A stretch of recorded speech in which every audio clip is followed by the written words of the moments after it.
बिस्मिल्लाहिर्रहमानिर्रहीम। अस्सलाम वालेकुम स्टूडेंट्स, कैसे हैं आप? उम्मीद है कि आप सब खैरियत से होंगे। ओके बेटा, आज का हमारा टॉपिक है कहानी नवीसी। आज हम कहानी के बारे में पढ़ेंगे। थोड़ा सा इसके बारे में बताते चलूँ। कहानी इंसान का दिल बहलाने और फुर्सत का वक्त दिलचस्पी से गुजारने का ज़रिया है। कहानी का वजूद इतना ही पुराना है जितना कि इंसान पुराना है, इसलिए इंसान कहानी कहने और सुनने में दिलचस्पी लेता है। कहानी लिखना एक फ़न है, लेकिन इस फ़न में माहिर होने के लिए मश्क की ज़रूरत है। अब देखें यहाँ पे किस चीज़ पे ज़ोर दिया गया, मश्क, यानी कि इसकी प्रैक्टिस की ज़रूरत है। फिर जाके कहानी क्या है, लिखने में इंसान माहिर होता है। कहानी के वाक़यात की मुनज़्ज़म शक्ल पहले से जहन में मौजूद होनी चाहिए। एक अच्छी कहानी लिखने के लिए इसका प्लाट पहले से कहानी नवीस के जहन में वाज़िया होना चाहिए। बुरी कहानी में अक्सर ये होता है कि लिखने वाला अहम बातों को तो का जिक्र कर देता है, जो इसकी अहम बातों का जिक्र सरसरी तौर पर करता है और कहानी को गैर ज़रूरी बातों से भर देता है।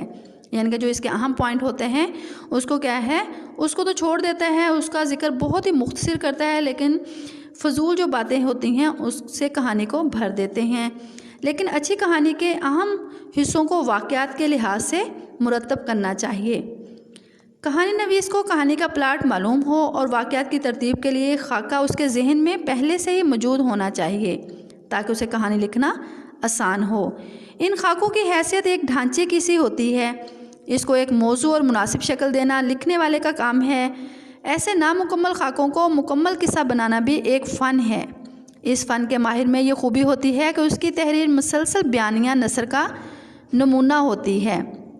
कहानी का हमेशा सिगा माजी होना चाहिए। अब भारत में हम आहंगी और तसलसल होना चाहिए। कहानी के इशारों को मरबूत करते वक्त अपनी सोच और फ़िक्र से बहुत काम लेना चाहिए, ताकि ऐसी इबारत लिखी जा सके जो दो इशारों को आपस में इस तरह मिला दे कि वो अलग अलग मालूम ना हों। अगर किसी कहानी का उन्वान लिखने के लिए कहा जाए तो हमेशा मरकज़ी किरदार, बुनियादी वाक़े या किसी और अहम चीज़ को उन्वान बनाना चाहिए।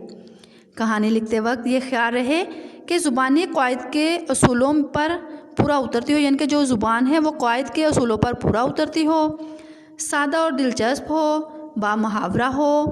गलत मुहावरे, बेजा अल्फाज, ढीले जुमले लिखने से इज्तनाब करना चाहिए, वरना ये कहानी को बेजान कर देते हैं।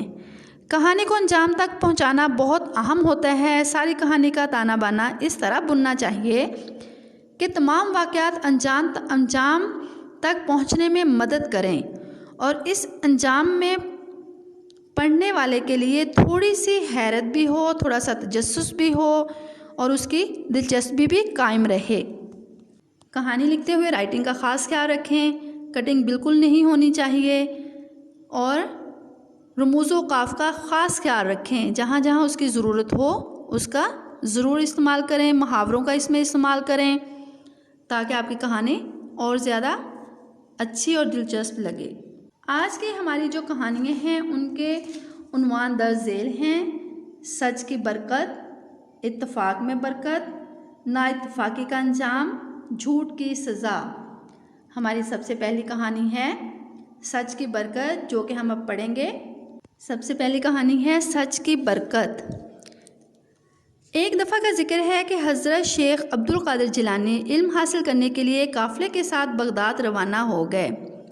रवानगी के वक्त वालदा ने आपको 40 दिनार ज़ादेरा दिया और आपसे हमेशा सच बोलने का वादा लिया, यानी कि इतने पैसे दिए कि रास्ते में अगर पैसों की ज़रूरत हो तो वो इस्तेमाल कर सकें। साथ में इनसे सच बोलने का वादा भी ले लिया।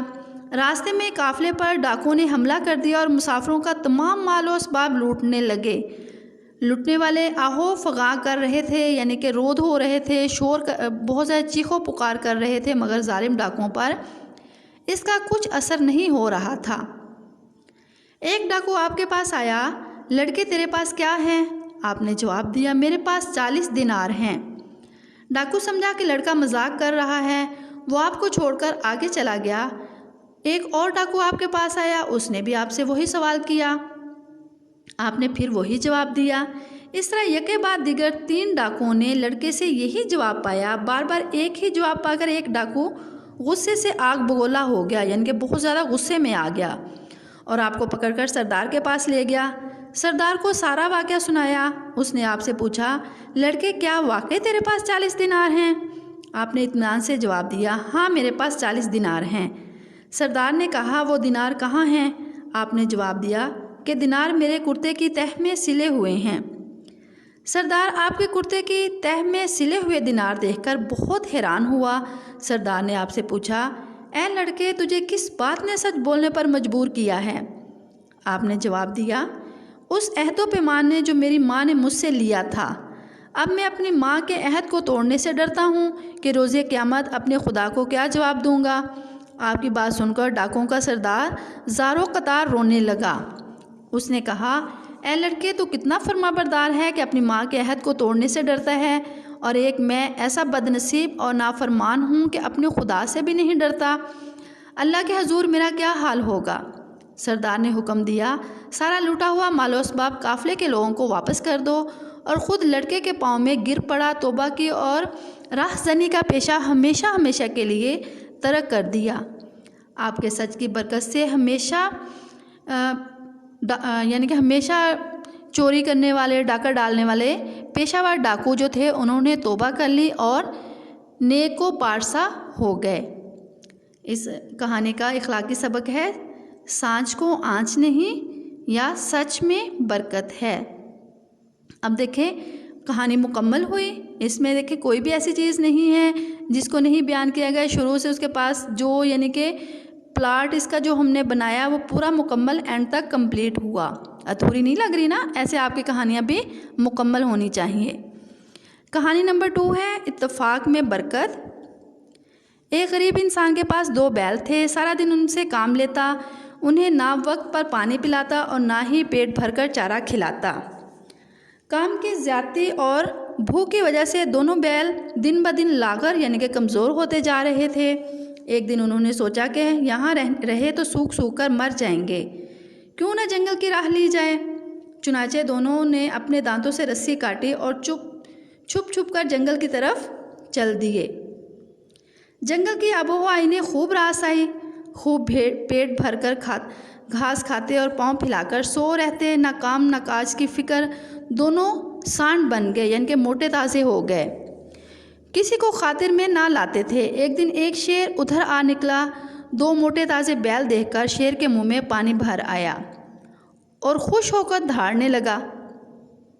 बैल शेर की नीयत भांप गए और अपने सींग लहराते हुए मुकाबले को तैयार हो गए। अचानक शेर ने जिस लगाई, दोनों बैलों ने उसे सींगों पर लिया।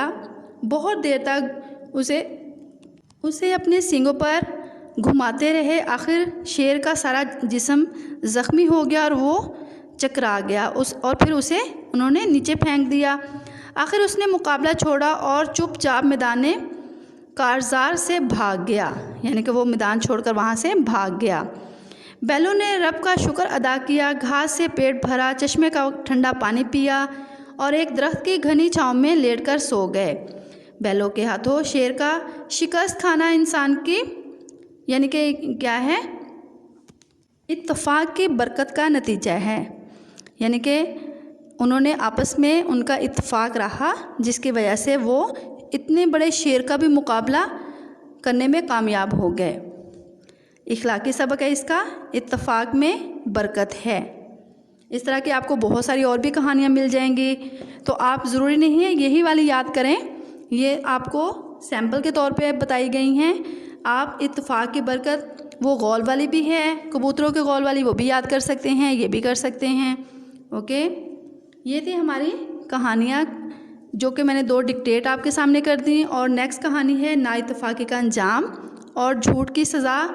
इसको आप बुक से पढ़ेंगे और 1 था लेके, यानी कि ये कहानी नंबर 1 था 4 है यहाँ पे, और वैसे है ये कहानी नंबर 5 था 8। सच की बरकत 5 है और झूठ की सज़ा यहाँ तक 8 कहानियाँ हैं। इनमें से कहानी नंबर 7 जो है नाइत्तेफाकी का अंजाम, इसको आप नोट्स पर लिखेंगे और बाकी 5 था 8 कहानियाँ आप याद करेंगे। ओके, और लिखनी आपने है ग्रामर नोट्स पर। ओके, अपना वर्क कंप्लीट कीजिएगा और कंप्लीट करके फिर चेक करवाइएगा। Best of luck. अल्लाह हाफिज़।